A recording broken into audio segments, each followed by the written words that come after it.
Hello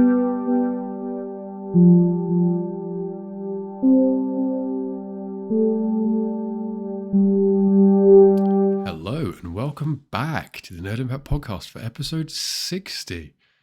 Quite a milestone again for us. It feels like we're burning through these episodes, but today we are discussing My Hero Academia, which is of course one of the latest powerhouse jump anime that sort of dominated the shonen scene when it sort of emerged in 2017. It's became a bit of a phenomenon, almost in the vein of Naruto and Bleach and well, maybe not to the same extent as One Piece, but it's a huge deal now, and it's seen a pretty meteoric rise in popularity. And myself got on board with My Hero Academia in 2018, so I think there was only 2 seasons out at that point, but season 3 sort of released, I believe, during that year or the following year. So, and of course, we also had season 4 released in 2019, I believe. So that was an interesting season, but we'll reserve judgment till later on. But of course, we've had season 5, and we're due to receive season 6 as well, which is, I believe, heading into the war arc, as Ben can probably confirm. But Ben, My Hero Academia, love it? Do you hate it? I love it. Mm. I got into it probably the same-ish time as you, really. Yeah. I remember when season 1 came out, because I'd heard some rumblings about it, but the reviews I saw weren't particularly great. Yeah. So I didn't quite take that dive until I heard season 2 had come out and everyone was raving about it. Mm-hmm. So I thought, may as well, give it a go. Yeah. I had seen the Nomu All Might Fight and thought, yeah, that looks pretty sick. Yep. It appears on a couple top 10 lists I'd watched, and absolutely, of course it would. So I thought, yeah, I'll give it a go. And then as soon as I'd watched it, ran with it. Season 3 came out, watched it when it came out. Same with 4, same with 5. Same with both films. I haven't watched the latest film. I will say. I haven't heard the best reviews on that, unfortunately. Oh, right, okay. But I'm also up to date on the manga as well. Right. I've kept up to date and read all the way through it. So yeah, it's a good show. I wouldn't quite put it in the same league as Bleach and Naruto quite yet. I think it's still. You think it's still got some growing to do? Yeah, I think with a lot of the new shonen series that I honestly I do love. I love Black Clover as well. And I'm a bit Yeah. honestly, I'm a bit sick of it being compared to like Naruto and stuff. Really? It's not, and it's not the same, and it's shonen always follows similar tropes, Of course. but they've all got their unique sort of spark that makes them awesome. Yeah. And obviously, My Hero is no exception to that. It's got a lot of really awesome qualities. I generally do like the idea of why if everyone all of a sudden got superpowers. That would be really quite a bizarre thing to comprehend, and it takes it to some really interesting places, some quite dark places. If I'm honest, it's gone a lot darker than I thought quite a few times. Yeah, but I'm absolutely all for it. Because like the most people wouldn't necessarily use their powers for good, so it really does touch on that, and it doesn't shy away from the sort of moral aspect of it. Yeah, it certainly does, and it also sort of approaches almost the legislative side of things. As you get down to stuff like Hero Killer Stain, whose whole sort of point, as we'll get into, is sort of that almost commercialization and commodification of being a hero. Sort of erases the actual value of being a hero, and which is a very sort of conceptual way of thinking about it. Like, it's shown in anime, like it doesn't need to go that deep, but it really contends with the ideas that Horikoshi, the mangaka, presents in this world, right? Like, to actually go through the almost thought experiment of what a world would look like and how you would manage, that world is an interesting question. And he definitely does explore that and doesn't shy away from showing how the society really functions and the pressures that those sort of quirks would place on a society. Yeah, and I think, to be honest, personally, I think he's absolutely nailed sort of where it would inevitably end up. It would Yeah, become sort of a popularity contest of the new celebrities of the superheroes, of course. and how that would actually impact Yeah, their ability to function as heroes, and the sort of individual morals behind it. Obviously, All Might being the pillar of peace and yeah, unfazed by fame, and still devoted to the morals of a hero. Whereas then you've got people like Endeavor who almost drive just unrelentingly for the top and never quite mm, get there, and how that's obviously his personal life, which gets explored quite thoroughly. And that's where it gets quite dark. Sort of of the real course. the human side of it, in sort of this superhuman society. It's Yeah, quite interesting. I know, but also the fact that you later learn he's quite a misunderstood character than how he was originally presented, and I don't know. It's an interesting concept, and I'm all for it. absolutely, and it definitely allows for some very interesting scenarios. Of course, this is My Hero Academia, so it's based around the school, the UA, right? And but I mean, I think it's worth sort of explaining basically just well, basically the basics is Well, that as we've mentioned, it is a world where in which almost everyone has developed some form of quirk, generally based upon uh, what either of your parents had. So, generally speaking, you either have a combination of both their powers, or you'll have some sort of unique manifestation, or you'll just have a continuation of theirs. So, it's an interesting concept. However, there is an age. I can't remember the age exactly, but usually quite early on, a quirk will develop. But our main character, or four, age very four, very you early have on, an extra bone in your pinky. No, in yeah, your little toe. That's it. yeah, and of course our main character is Zuko Midoriya, better known as Deku. I'm sure we'll just refer to him as Deku from now on. Yeah, definitely. Is perhaps maybe quite obviously in the shonen manner, he's not got a quirk. Like he's quirkless, and oh my god, the scene where he like oh, is because of course he absolutely idolizes All Might, one of the best characters in shonen anime right now, like almost ever created, in my opinion, in terms of shonen anime. The simpler piece, the number one hero, All Might, and he adores All Might, and he sits and watches All Might do all his saving, and saying it's fine, I'm here now, it's all going to be okay because All Might's here, and he's crying to his mom when he realizes he can't be that because he doesn't have a quirk, he can't be a hero. However, a chance encounter with his friend, well, not his friend, basically his school enemy, Bakugo gets attacked by a villain, and effectively he tries to save him, even though doesn't have a quirk. And All Might comes to the rescue with, I believe it's a Delaware smash. He hits them with. He Yeah, sort of like blows this goo villain to pieces, and Bakugo gets saved. And he basically, All Might in his fight with the villain of the series, one of the villains of the series, All for One, which we'll get to in season 3. Basically, All Might can only be a hero for 3 hours a day, and so he has to pass on his power, one for all, which he gives obviously to Deku, and yes, so that allows Deku to actually enter the school that he wants to, UA, which is the school that All Might attended, and actually teaches that, believe it or not, in a weird coincidence. So there's a huge training montage where he spends months building himself up, trying to learn his quirk and all that, and get his body ready for the immense power that is one for all. So it's this massive. Basically, he has like Superman powers. Like he can't fly, but he can jump massively and do insanely powerful punches.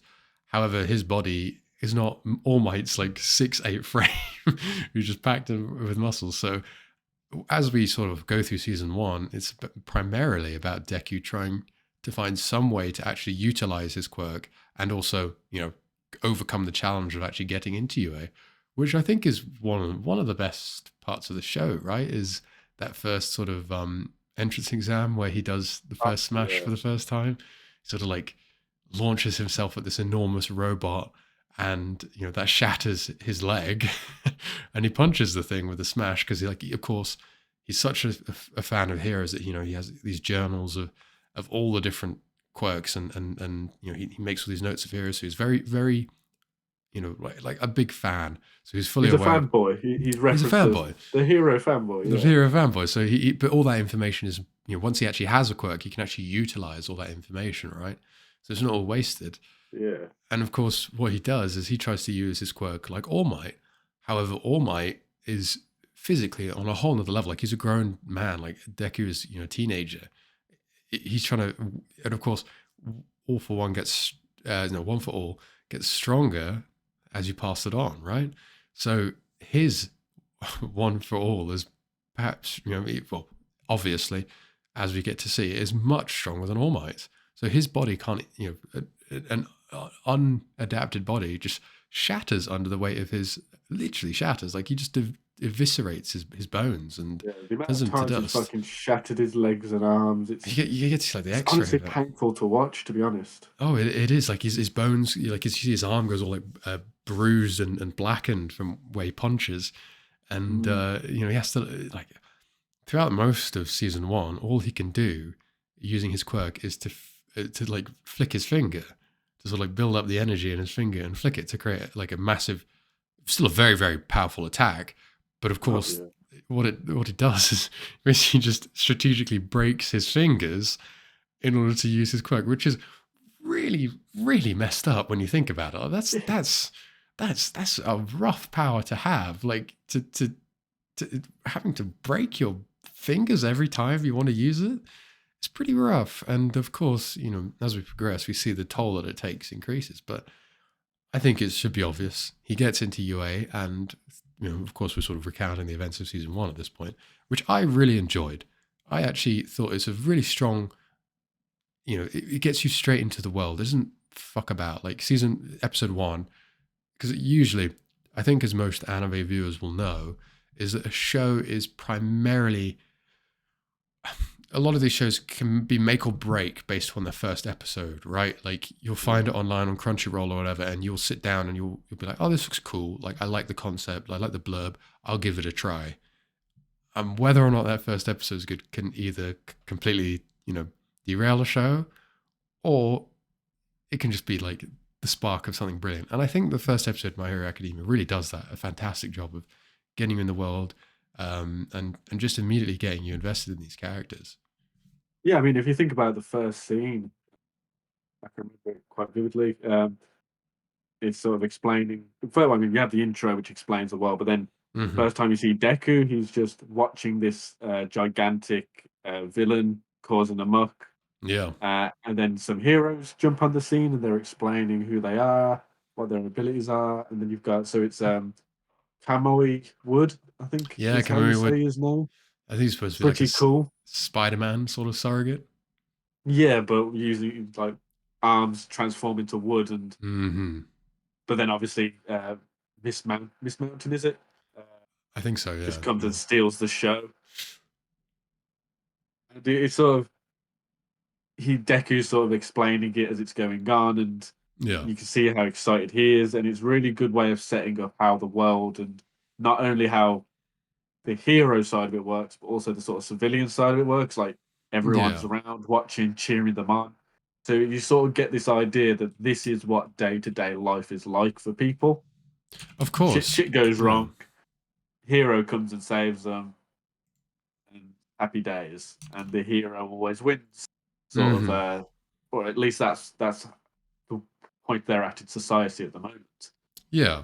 And then you have Deku at school with Bakugo, and obviously Bakugo's obviously set up to be this exceptional quirk user with his explosion. Yep. Obviously bullying Deku because he's quirkless, so sort of shows the discrimination in society. Yeah. And then you have Deku initially meeting All Might, because Deku actually gets attacked by the slime monster first. He does, yeah. Gets saved. Then he has that whole conversation with All Might, and he asks, can I be a hero, even though I'm quirkless? And initially, All Might says no. Yeah. It's cold as fuck. Yeah, absolutely. And you know what? Fair play to All Might for being real, because the reason he said that is because he doesn't want someone without a quirk running into these sort of situations and getting themselves Mm-hmm. killed, Yeah. which is a realistic and fair yeah. approach. Totally reasonable.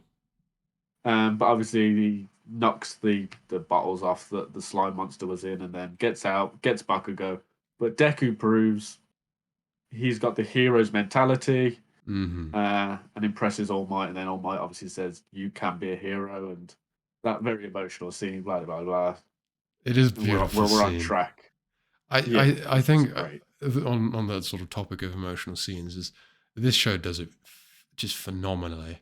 Like the, the feeling in the fights and just the emotionality of the show in general, it kind of hits those notes really, really well in a way that, because you share, I suppose as well, is that you sort of share, like we as the audience are in Deku's position. Like we don't have superpowers, but if we could, that's what we would feel like, right? Like you'd feel Yeah, that desperate exactly. need to have that. And especially as well as you mentioned, the discrimination of being quirkless, like it must be brutal, right? Like being that helpless, especially like compared to the other people around you, because even other civilians would have quirks, right? Like they do things to to save themselves or others in the event of in the event of a villain attack, right? Like you don't have to be a hero to still have a quirk, right? Yeah, But it's like having a quirk means that you can pursue a career as a hero, and that's very much what it is. Like even like Lady Mountain, I believe, she even says like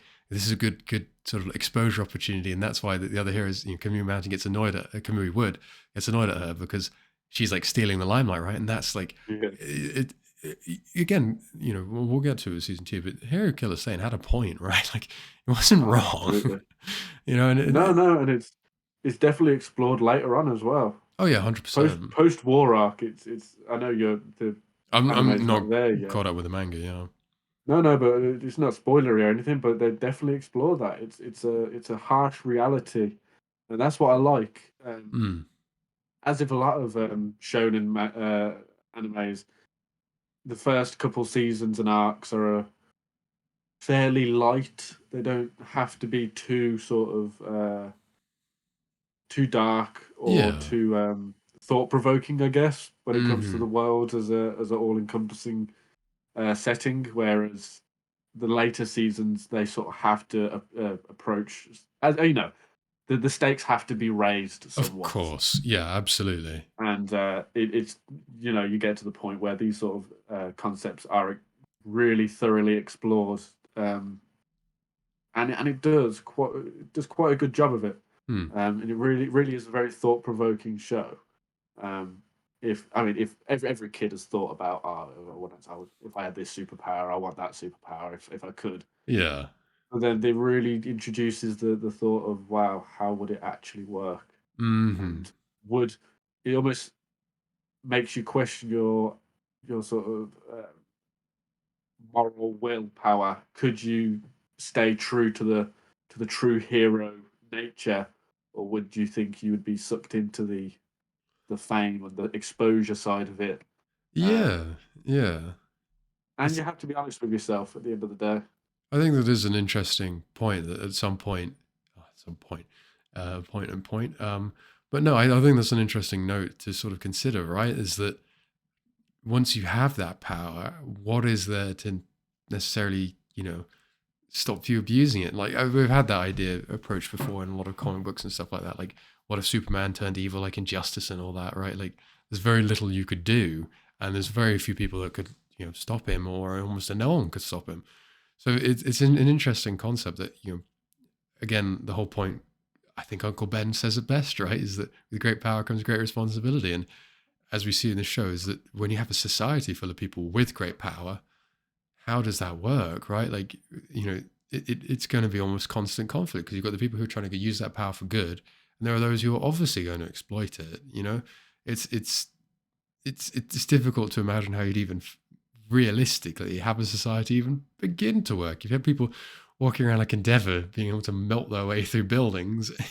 Well, yeah. you know, I mean, we should make it clear that at this point, I think it's God, I think it's been quite. I think it's been about over. I definitely think it's been over 100 years since Quirks have been yeah, um, yeah, developing. So society, and as they explore in I think starts exploring in season 3, Hmm. and definitely explores later on. Um, there was a time where it was absolute anarchy. I mean, if you think quirks are coming out, all of a sudden your neighbors superpowers, that it's going to just be pure anarchy, and it Absolutely. was, and it did take time, and I think that's I like how they sort of emphasize that. Yeah. Um, they wasn't just all of a sudden everyone gets superpowers, everyone's super happy, Yeah. and there we go. It took time, and it's not necessarily perfect. It's Hmm. arguably somewhat corrupt, Oh no, of but course. Yeah. it's it's what society it is at that time, and it's the best they can do at that moment. So, Yeah. um, Yeah. Absolutely. but yeah, I mean, going on to the entrance exam, for example, that, as you said, that first smash was absolutely awesome.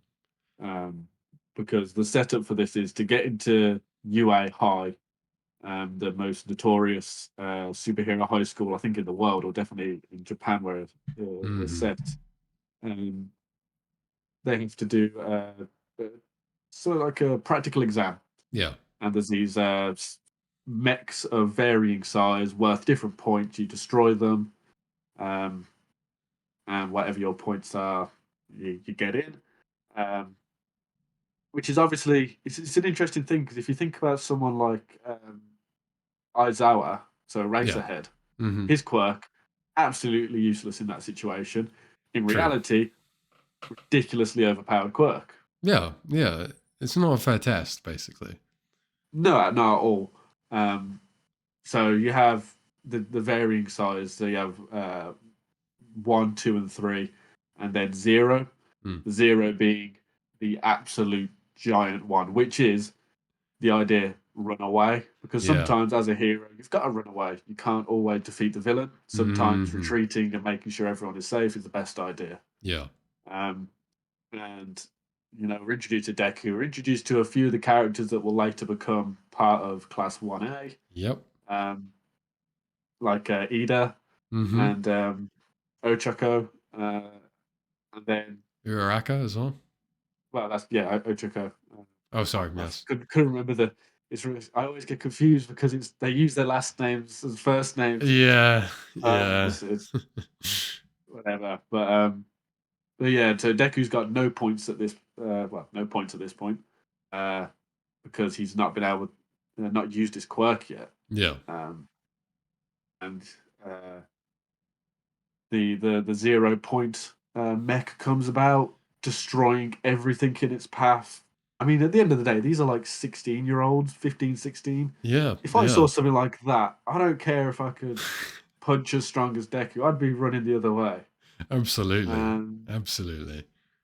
so yeah, but then this is where he proves that he embodies what a hero is, Mm. the spirit of self-sacrifice, and Uraraka is hurt on the ground, about to be run over, and Deku, as you said earlier, does an amazing smash. Hmm. Destroy the animation is absolutely insane on that bit alone. Oh, dude. I honestly the first 3 seasons of the show, because I mean we'll get to it when we talk about season 4, but the first 2 seasons of the show was some of the best consistent animation.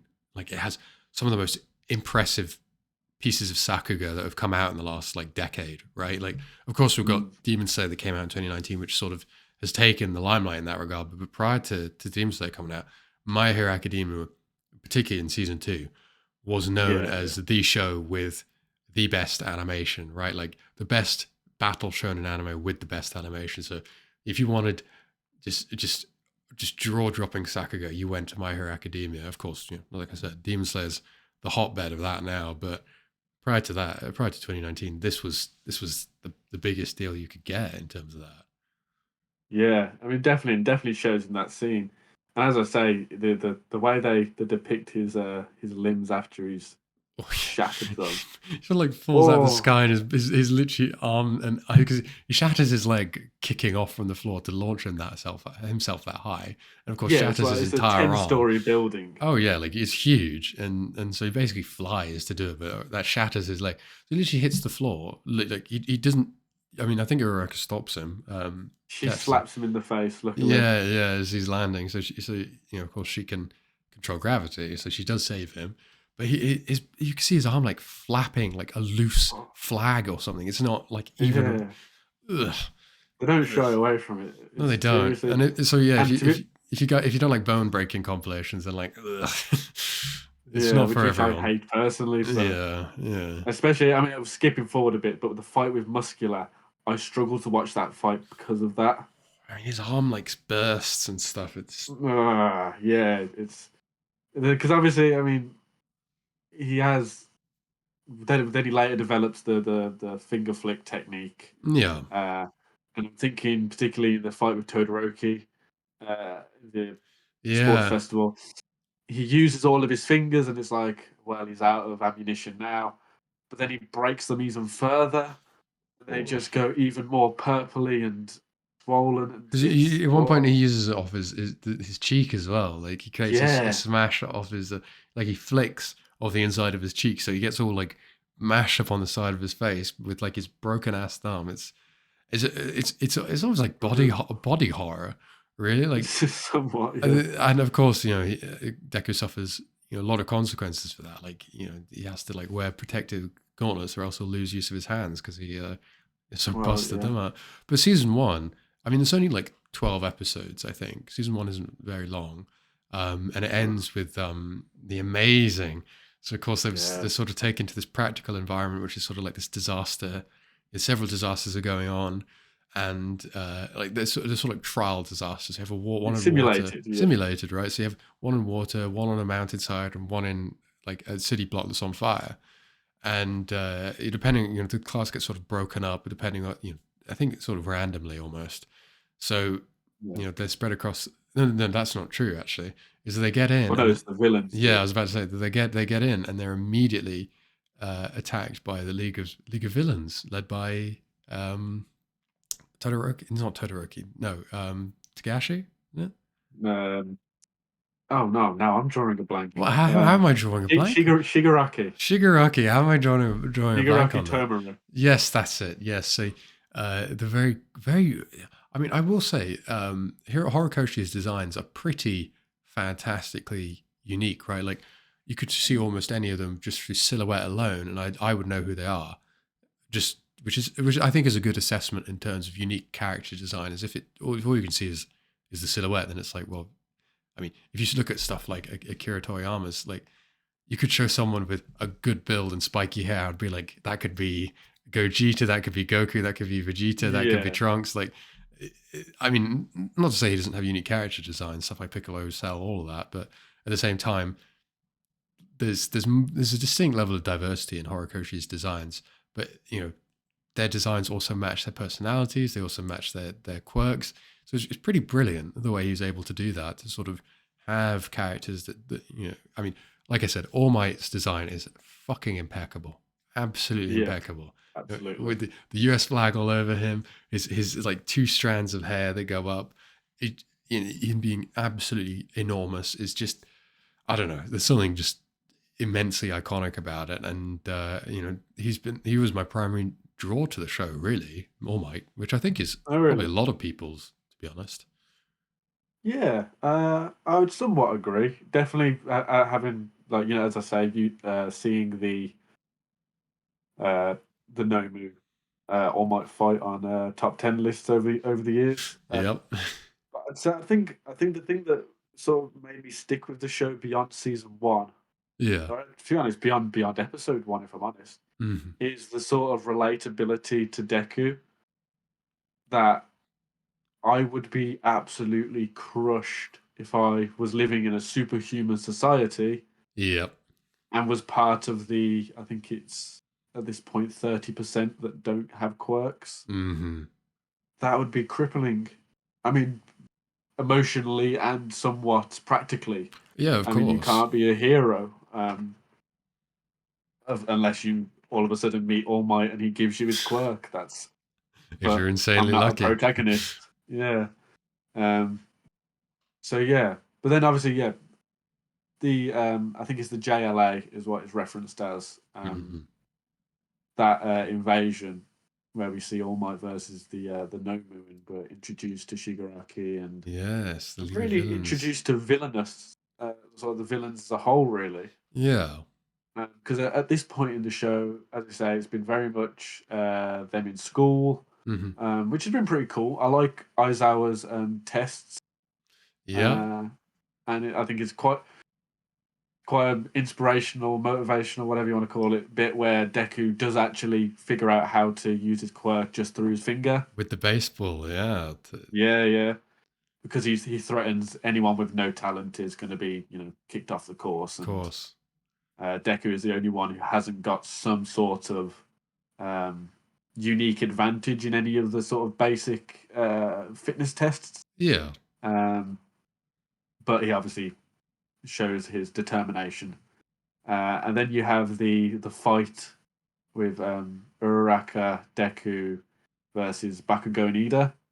Yes. Yes. I That's forgot about that.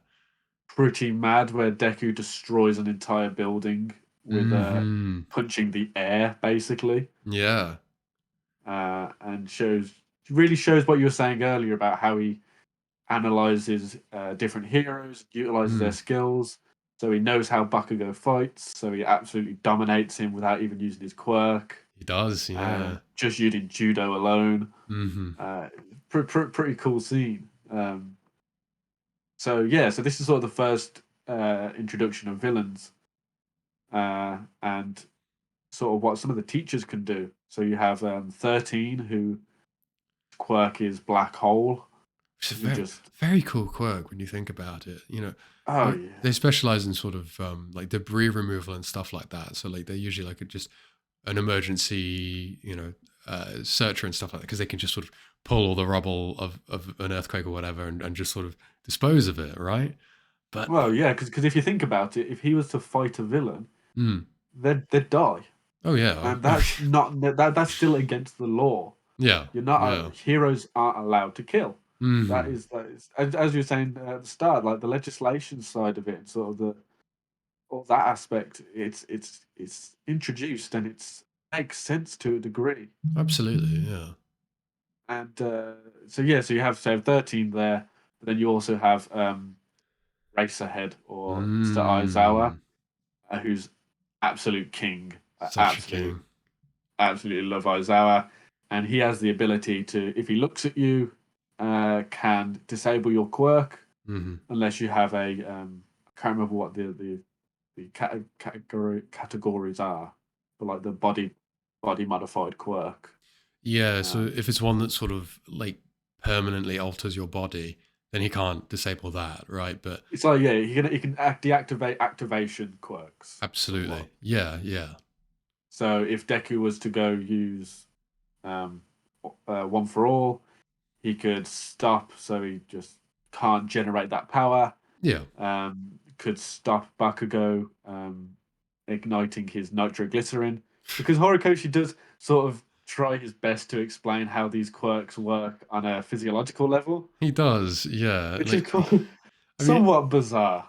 like the explanation that because of course, sort of in the eyes of in the, with a Bakugo on our mind, that he sweats nitroglycerin. That's I fucked would up. Like, hate to be around him. and, He like must reek constantly. absolutely, and like how would you ever even like how would he even work out like he would just if he's sweated up a storm he'd just ignite himself accidentally. Yeah, Of but I course guess he's like resistant to it, but other people wouldn't be. yeah. Well, this is it, but he also doesn't stop the sweat everywhere else from combusting, because I think he can only ignite it in his wrist, or Yeah, his palms. yeah. Uh, but that still doesn't stop sparks going all the way up. And Of course, but well, it's anime. yeah. It does take a level of suspension of disbelief, right? But at the same time, if he's going to make the effort, like you say, to sort of make it in some way, like physiologically grounded, then I don't know. Then you're edging into that position of, well, you're opening the door to that sort of questioning. So you Yeah, know what I mean? definitely. But yeah, so and then so you see all these villains and that, and Yeah. obviously 100% a cannon fodder. Hmm. But then you introduce the Nomu, which is a until you find out later they're artificially made, Hmm. like people having their DNA spliced and things. Uh, and yeah, I mean that fight scene is insane. And obviously we know the stakes behind it with All Might and its time limit, so Yeah. it's next level stress for the viewer. It's Hmm. like, oh my god, it's gonna be exposed, and but no, it's It's honestly, of course, one of the major highlights for me for the show is the Yuki Hayashi soundtrack. So the you first, always love the soundtracks, I always don't love the you? soundtrack. Yeah, yeah. I'm big into the soundtracks. You know, I've talked at length about the Hiroyuki Sawano, a Unicorn Gundam Unicorn, and the Attack on Titan soundtrack because I think you know having a soundtrack like, especially for this example, you have All Might with the insane animation versus this Nomu, yet you also have the absolutely now iconic Jet Set Run over the top of it. It's which is one of the single, aside from maybe Bury the Light, it's one of the single most inspiring songs created by mankind. So you know that'd be the soundtrack to defeating gods sort of thing, but it really motivates you, and so Yeah, you sort of get invested in that scene all the more because of the soundtrack. That pairing of just, well, not just the pairing, but that combination of a great story moment plus great animation plus a great soundtrack. That's that's that's it. That's what you want, right? yeah. That's the meatball sub, you know. No, I completely agree. But anyway, But of course, this is what yeah, that scene is effectively the high point and the conclusion of season one. And from there, we sort of, I mean, do you have any more to add on season one at all? no, I think that's about it for season one. As I say, you're introduced to Shigaraki, Mm-hmm. uh, who's set up to be a bit of a dull villain, I think, initially. Yeah, He's a bit he's a bit all over. He's a bit I don't know what a fair angsty comparison. teenager. Exactly, like he's not calm, cool, and collected and in control. That kind of danger. He's more just reckless angst kind of danger. There's So, nothing compelling there initially, at least. initially, yeah, but yeah. So of course, Deku at this point has got into UA, had his first taste of villainy, and he's seen firsthand the distance between him and All Might, and he can probably at that point, he really does at that point start to understand how hard he needs to work to be the symbol of peace and to reach All Mhm. Might's level. And again, it's all the more tragic, seeing All Might in his withered, broken form as he's missing like all of his internal organs pretty much. Like I don't think he even has a stomach or anything, Yeah. which No, is it's never quite explained how he actually is alive, but yeah, it's kind I'm of assuming there's insane. some prosthetics in there or something. And Yeah, uh, I mean, every time obviously he uses his quirk, it goes down a little yeah, bit. And yeah, and time wise, I think at this point he's only down by the end of season one. I think he only used his quirk for about an hour, yeah. It's a hour and a half. very short amount of time. Like his body's completely beaten up, but of course he can still go 110%. It is a little bit of a cop out. Is that's how he beats the Nomu. The Nomu is designed to take his punches at 100% power. Like it has that shock absorption. So his solution is to just punch even hard. No, there is a limit to what he can absorb. Like, there's nowhere for that. It's not dispersing that energy anywhere, Yeah, no, so of it's course. storing it in its body. So he has to go plus ultra, bro. He has I, to just surpass his limits. literally that him asking villain, do you know this school saying, and then him punching the no practically into space. Is is I just at that moment the first time I saw it, I was like, this is going to be a fucking amazing show. Like It's just amazing when it's like that's so dumb, and I'm all for it. absolutely. I was like, holy shit, they didn't need to go that hard. Like you see him fly, like you burst through the roof of the facility and you just see him blow clouds, like two layers of clouds apart as he just like, the Team Rocket blasting off Just again. literally about to say Team Rocket shit. But I mean, season one is I think it's just like a perfect slice of setup, really. You've got like Mm. you get to see Deku go through all the challenges, actually get into you get all the emotionality of him actually getting a quirk. You get to see the world, and you get to see villains, and you get to see All Might at his, not as his prime, but you get to see All Might as the symbol of peace. You just get to see like a perfect slice of this show. And then from season 2, they just basically up the ante, really. The animation goes to a whole nother level.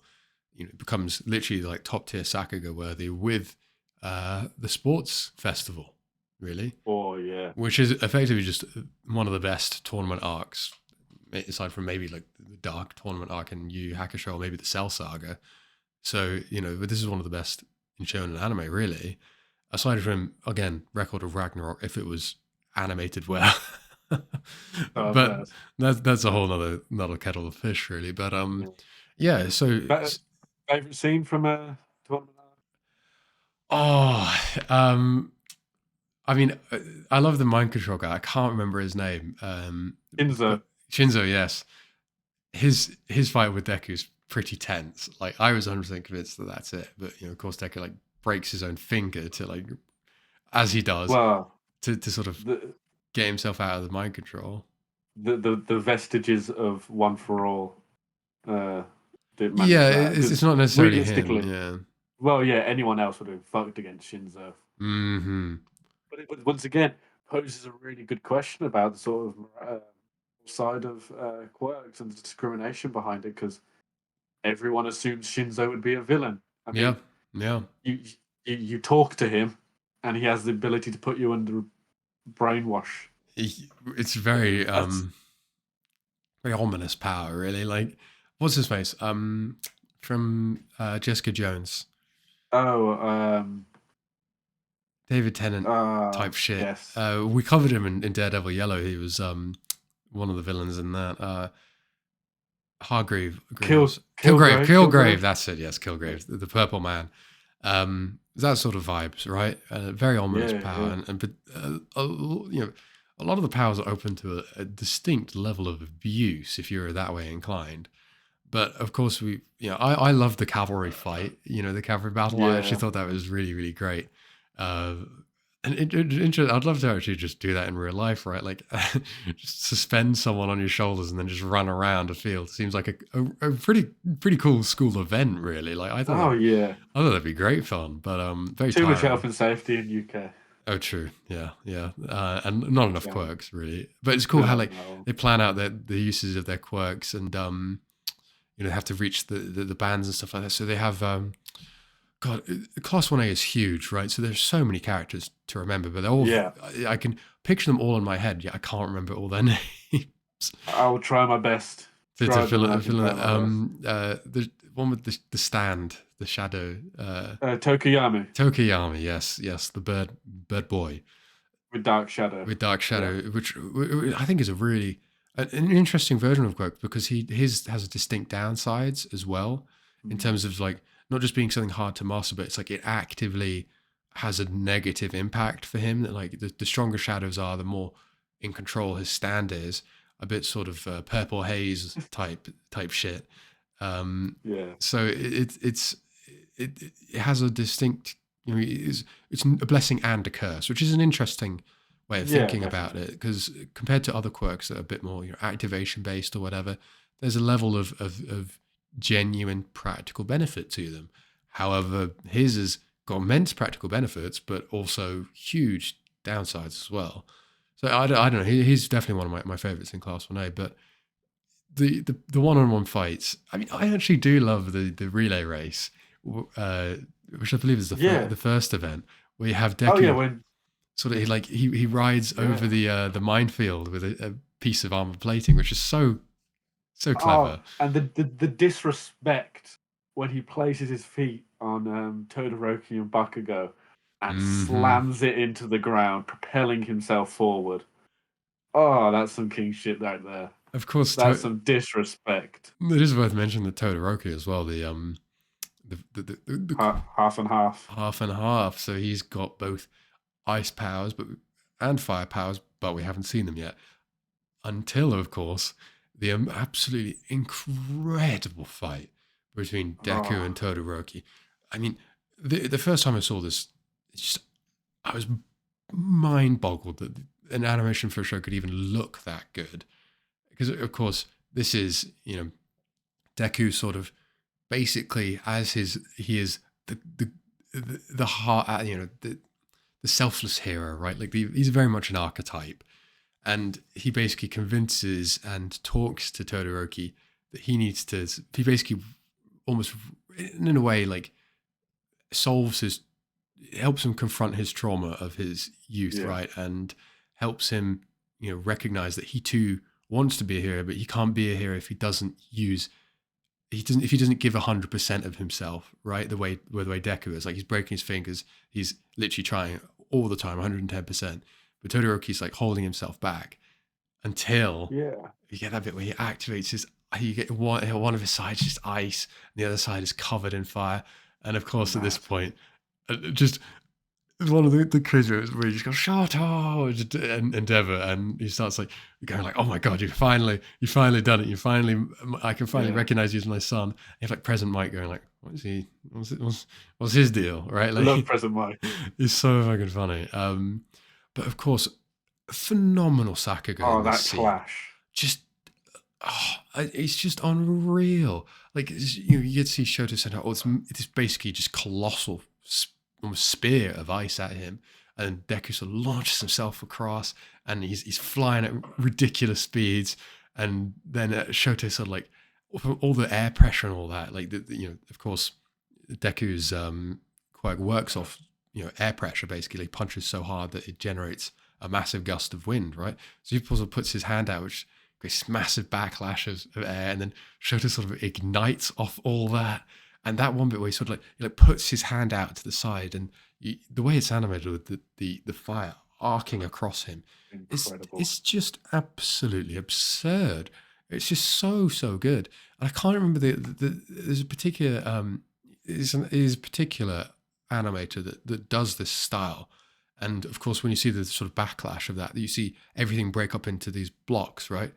There's a particular Yeah. animator that's done it. He did another great fight in Blood Blockade Battlefront, I think. It tends to depict things blowing up like that into cubes and blocks and stuff. And I'm fairly certain he animated parts of the Double Detroit Smash from Two Heroes, the movie, because Okay. Yeah. there's a very particular. Once you know what you're looking for, I just cannot remember his name off the top of my I head. can absolutely picture what you're on about. Yeah. You know what I mean, right? Yeah. It's Yeah. sort of like a telltale hint of his animation style, but really the peak of honestly one of the peaks of the sport festival itself. Although underrated fight, Uraraka versus Bakugo. Oh That yeah. is a very good fight. Um, and I sort of like the character development, which in some aspects, because they have a whole classroom of kids, Mm-hmm. it's hard to give them all sort of some level of character development. But we Of definitely have our course. core group. Yeah, So yeah, your core being Deku, Todoroki, Ida, Uraraka, Bakugo, yeah, maybe a little bit Momo as well. But yeah. some those five, well, and Kirishima actually. Those five are obviously your mains.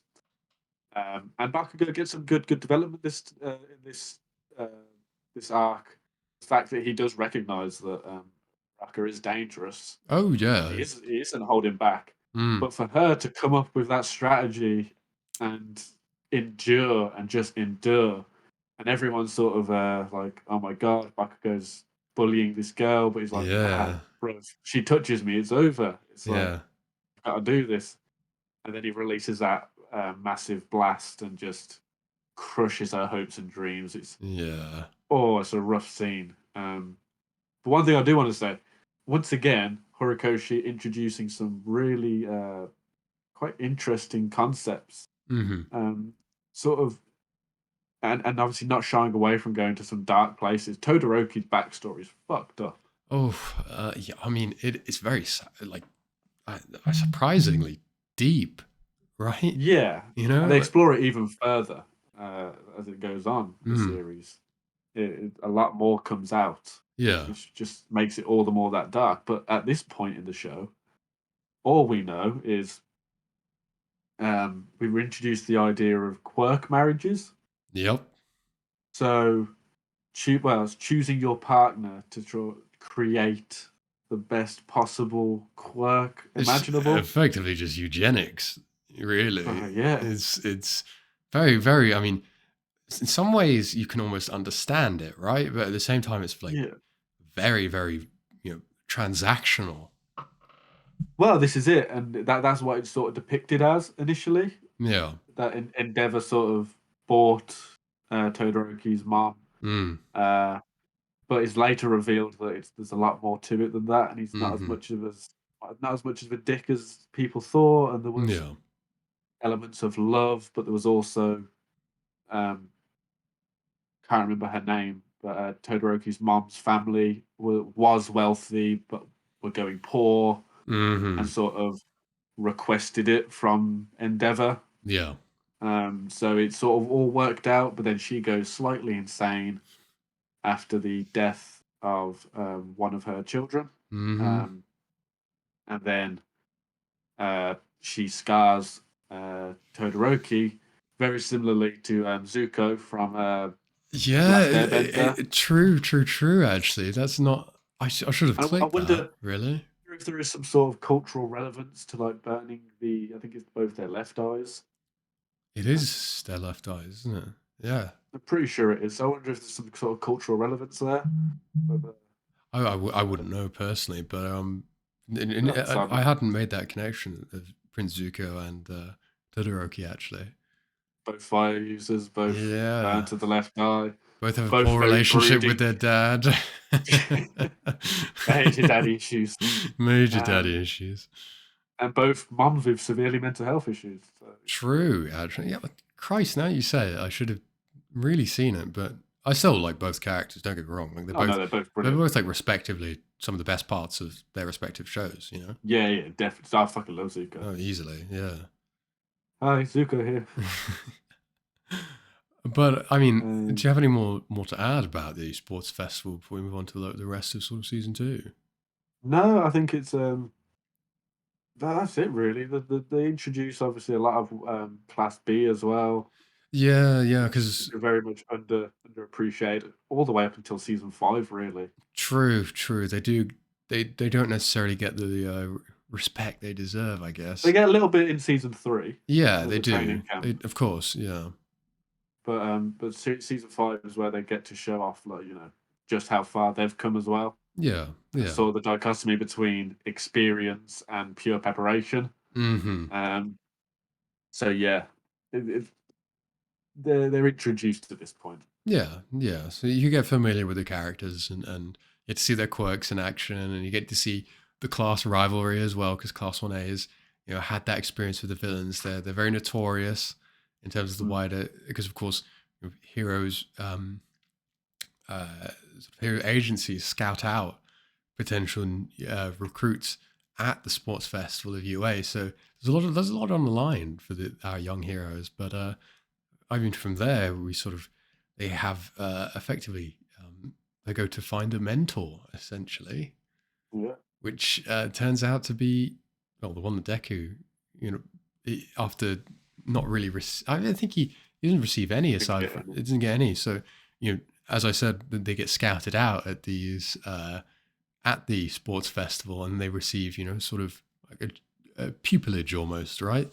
And Mhm. Deku doesn't get one until the last minute, which turns out to be All Might's well, one of his old companions as well a companion of his teacher. So Yes, the one for all user before All Might. sixth user, I want to say. Is it sixth or Think fifth? so. As far as the order, I'm not familiar with. I just yeah, but which is what is his name again? The old guy with the jet boots. Yeah. It's again, this is a poor preparation on my part, but I've totally forgotten. I'm blanking. I've totally forgotten Gran Torino. Gran Torino. That's it. Yes, I was like, That's it. I know it's like a racing game, but I just couldn't get it out of my head. Gran Torino, yes, who effectively teaches Deku that it's like he has to use his power like an egg in a microwave, right? He has to Mm. sort of visualize and he needs to learn to control his one for all, because of Yeah, course we've seen it eviscerate his body when he tries to use 100% of its power, and it just, his body can't take it, right? So he needs to find a way to actually use his quirk routinely and effectively. And so of course he has to practice, he has to try, and eventually he develops, as you sort of mentioned, he develops full cowling, which is, he yeah. uses, I believe it's only like 3% of I think one for initially all. it's 5. Yeah, so it's a very, very small fraction of his power. Yeah, it still enables him to move at extremely high speeds, and he basically sort of channels it primarily through his whole body, but primarily through his Yeah, legs. So it sort of, it basically places that strain across his whole body rather than, concentrating it all into one point, which is where most of the damage occurs. So if he's got, if he's maintained that level of tension across his whole body, then he's less likely to, you know, his body is more likely to take that pressure, basically. So I think it's a good step, because as much as I like the, you know the interesting take on Deku having to almost sacrifice something every time he uses his power, narratively speaking, it does get tedious. yeah, no, So absolutely, it's and like yeah, Karen. sorry, Deku needed that freedom to develop, right? Yeah, yeah, and it's a logical step. Hmm. Control, but can't use everything. Yeah. So it's sort of the sacrifice of being able to control his power is that it's nowhere near as destructive, Hmm. though still ridiculously destructive against your standard person. Um, Absolutely. and he can move at insane speeds, which is obviously evident in the Stain fight. Hmm. I mean, you've already sort of spoke about Stain's sort of ideology, Yeah. um, but Stain has also crippled one of Deku's classmates, Ida's Hmm. older brother Ingenium, Yeah. and he is sort of having that moral dilemma of he wants revenge. So he's sort of Yep. like Batman-y, Definitely. and then that's all very much thrown into question. But Deku comes along, saves him from taking that dive into revenge and villainy. Mm. Uh, and then Todoroki turns up as well, and they have this really cool 3v1 fight. Hmm. Because considering Stain's powers, he's pretty badass, He and is. how much damage he can do. Mm. He can lick if he licks your blood, you become paralyzed, and depending on what type of blood you have, um, depends on the duration of it. Yeah. Those sort of explanations, happy with. Yeah, Nice and absolutely. simple. I think that gives him narrative room to justify why, like, Deku gets up before the rest, right? Yeah, yeah, definitely. Um, and it limits him somewhat in his effectiveness Mm. against. So you know if in the fight Deku did go down once again, you knew that was the end of the world, Yeah. um, and there would be once again that sort of that clutch victory. But we Hmm. get that clutch anyway. One moment, I'm just going to shut my door. No problem at all. But from there, I'll supposedly just elaborate on what actually happens there, is that you get to see Hero Killer Stain sort of acknowledge Deku as, as much as he disrespects, his whole ideology is that he doesn't like the whole hero society, that he feels that they should tear it all down and kill heroes because they're not acting as heroes out of the benevolence aspect of it. They're doing it purely as a, means of survival. It's just your job. It's a vocation. It's your career. It's not that isn't what it means to be a hero. To be a hero is to be selfless, to sacrifice for others, and to, place yourself in harm's way to actually aid others. And Deku displays that. So, Stain sort of acknowledges that, and, literally right before he kills him, he just dies, doesn't he? He just sort of, Dang, Stain, yeah, he just has like no, an no, aneurysm, doesn't he? Because he's passes out. yeah, he just like, yeah, he just passes No, out. so he gets knocked out by Deku and Ida. Yeah. Um, then they tie him up, but then Deku get because simultaneously while this is going on, this fight, Shigaraki has turned up again with some more no moves and is attacking the city. Yeah. and the likes of Endeavor are on the scene, and Gran Torino are dealing with that side of it, Mm-hmm. while Deku has sort of surmised that Ida is going to be somewhere here because he's sort of using mad calculation to be like, okay, this is where he must be. Yeah. Finds him, but then all of a sudden, one of the Nomu pick up Deku, and before anyone can react, Stain jumps up and somehow, with some hidden blade, manages to kill this flying beast and bring it down, Mm-hmm. effectively saving Deku. Yeah. But he's sort of half unconscious this entire time. It is genuinely like his bloodlust, which is keeping him going. True. Yes, I'd And forgotten it about sort that. of Yeah. paralyzes everyone, this sort of intense drive. Mm-hmm. So it very much reminds me of like Conqueror's Haki from One Piece. A bit It's like just that. his presence and his will to keep on fighting for his cause terrifies the living shit out of everyone. Yeah. Um, and then he eventually just passes out because he's got took so much damage and got so many broken ribs. And then he's taken away to the maximum security prison, Mm-hmm. which name escapes me. I can't remember either, but I mean, we get to see Endeavor in action against the Nomus for Yeah, the first time, but not the last. And no, definitely. I mean, yeah, I thought the serious killer stain thing was awesome because again, it really challenges the fundamental ideas of the society, and it clearly like he was on a spree before our heroes even come into contact with him. So people in the society like his ideals make a sort of twisted impact, right? That he's not pro villainy, but he's not pro hero either. But villains sort of take it as a level of inspiration, right? And Well, so yeah, they sort of they, twist they, his ideals. yeah, they sort of start a movement from Mm, it, and it sort of, although he Stain is introduced to Shigaraki and the League of Villains at the time, mm, um, he obviously doesn't accept because he's essentially an anti-hero somewhat, yeah. but or at least his ideals are somewhat anti-hero. But then, sort of because of his ideology, we are then introduced to a lot more characters Hmm. who've followed him and then seek out the League of Villains, and then that's how we sort of get our antagonist group. Yeah. So you have the likes of Toga, Spinner, Darby.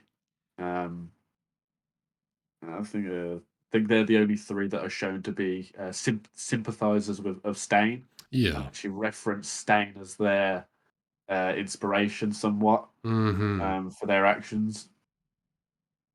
Which but then obviously also, once again, these are kids. They're not heroes yet, but they're Yeah. actually reprimanded for their actions somewhat. Hmm. Yeah. Um, although the head of the police chief, acknowledges them The and dog. does, The dog. I and he does know. say thank you. Yeah, he does. He does.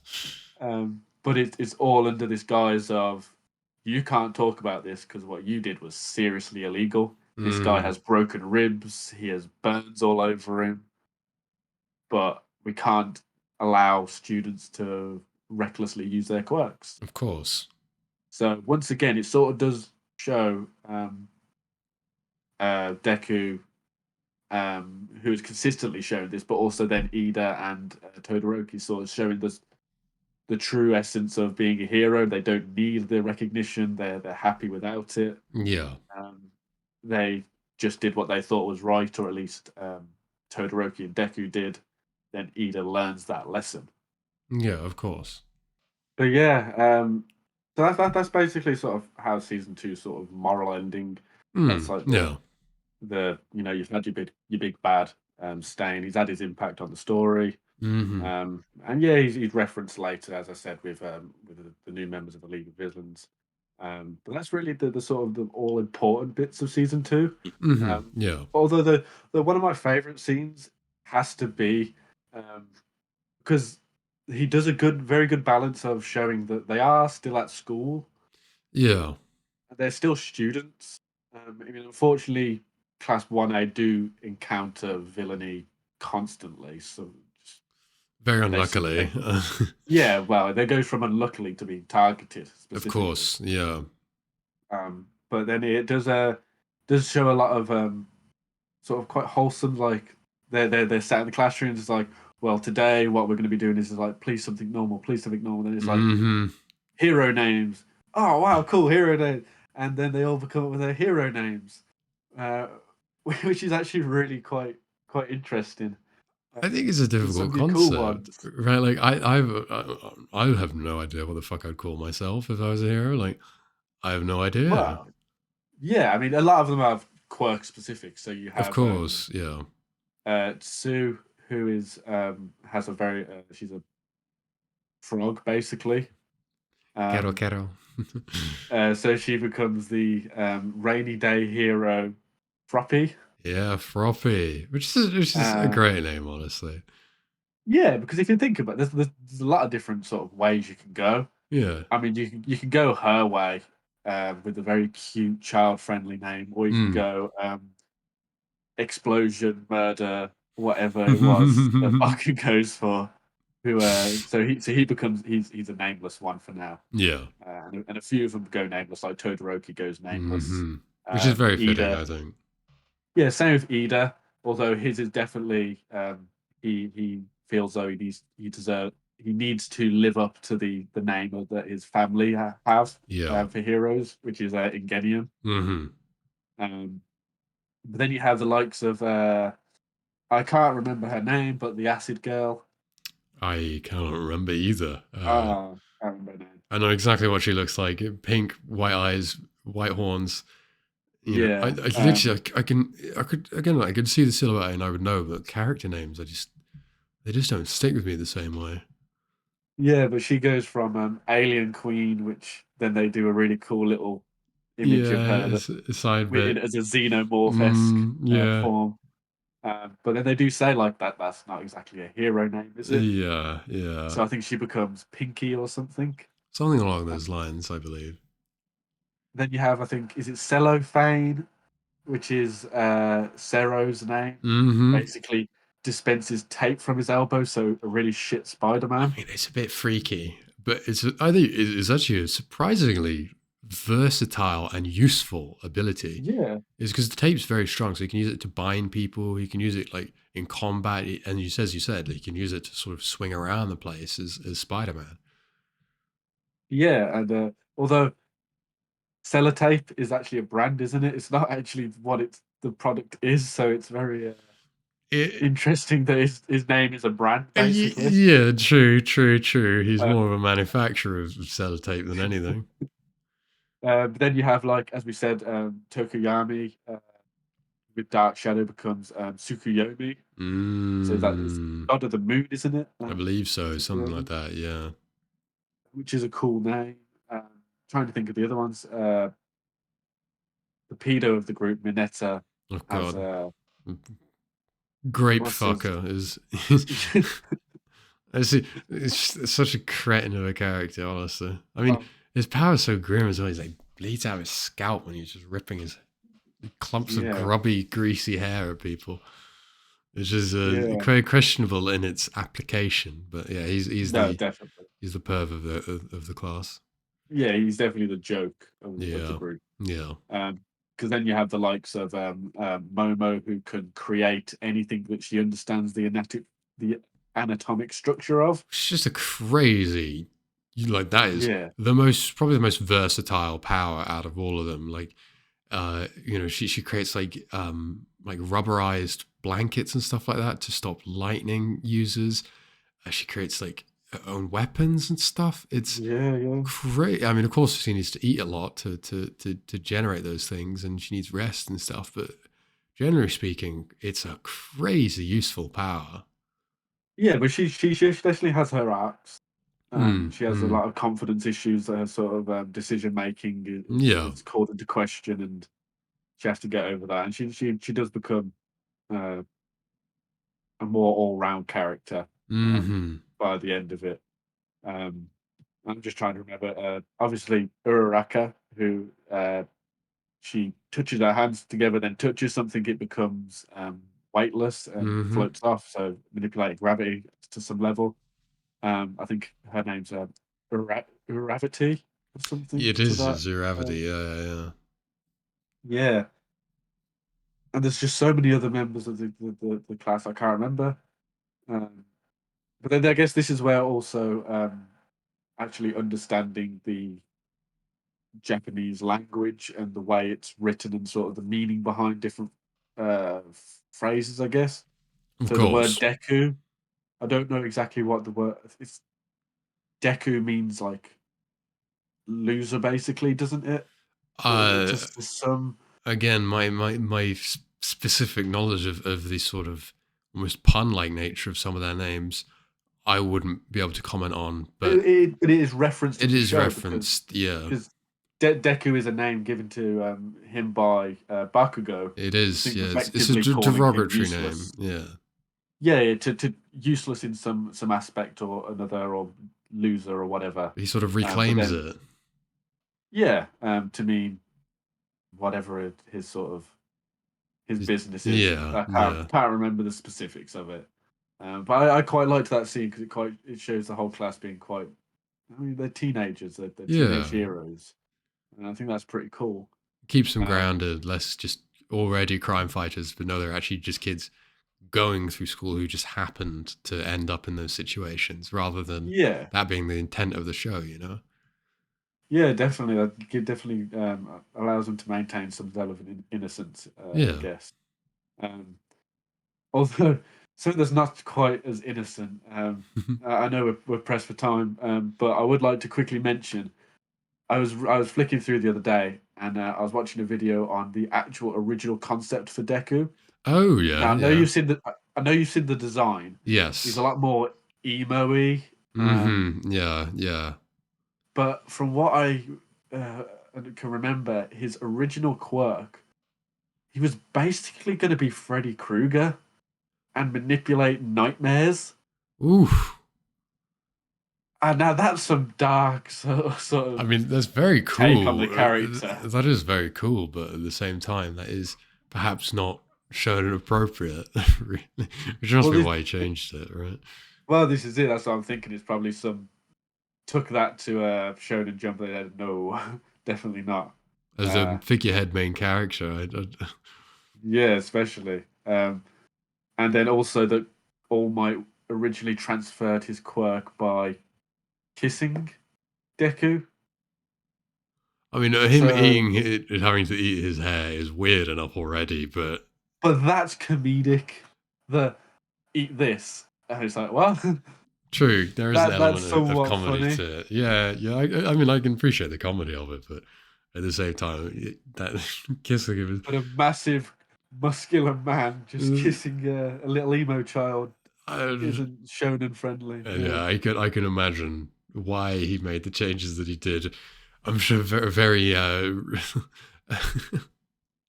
very disheveled editor had to be like, dude, what is wrong with you? No, definitely. But so my last thing I should probably say also, Yeah. if you get the chance, I can't think of the YouTube account, but Hmm. there is a terrific um, uh, homemade manga, sort of an alternative world where Deku actually becomes a villain. I Oh think it's called right. I think it's called Deku Villain. Okay.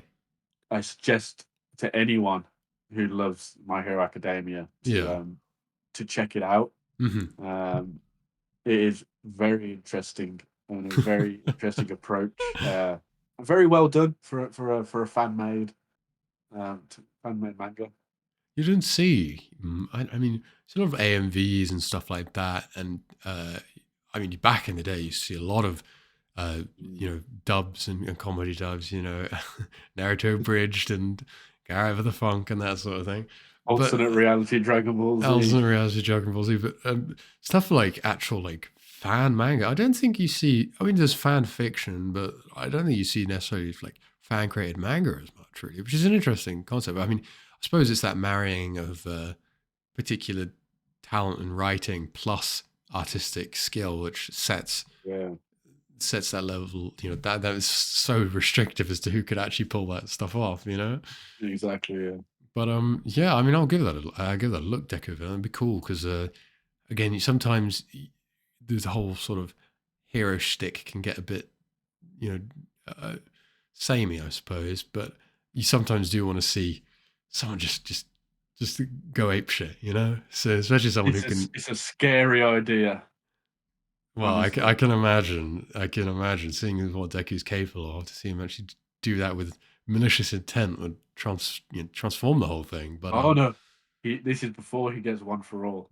oh really? Oh really? Yeah, that's how dark it goes. Oh shit. Okay, that's even more interesting, honestly. Well, there you go. There's a fun recommendation for both myself and for anyone watching. Is Deku Villain is what we're assuming it is, but look out for Yeah. a fan made manga, I suppose, of Deku being the bad guy, which is an interesting concept. But so far, we've covered primarily most of the significant events of season 1, the premise of the show, our enjoyment of it, and season 2.